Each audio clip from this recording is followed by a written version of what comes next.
In today's video, I'm going to teach you how to connect Firebase Firestore to Google Sheets with Zapier.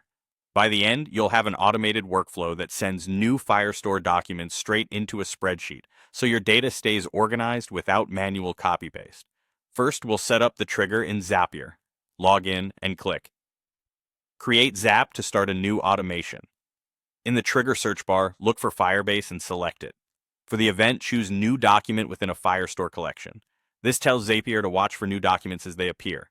Click Continue and connect your Firebase account to Zapier.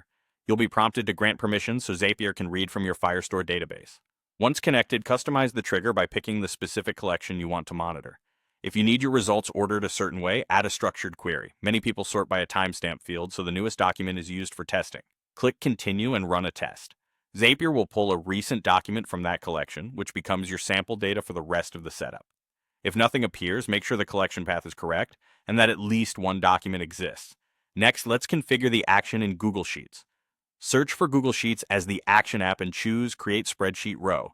Click Continue and connect your Google Sheets account to Zapier. Then select the right drive, the spreadsheet, and the worksheet where you want the data to land. After you pick the worksheet, Zapier will display fields based on your column headers.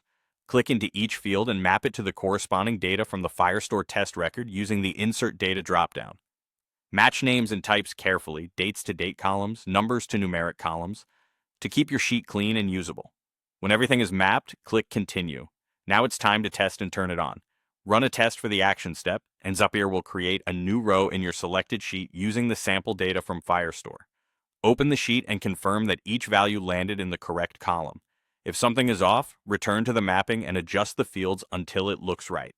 When you're satisfied, click Publish Zap to activate the automation. From here on, every new document in your chosen Firestore collection will automatically create a row in your Google Sheet. That's it, your live data pipeline is ready, reliable, and hands-off.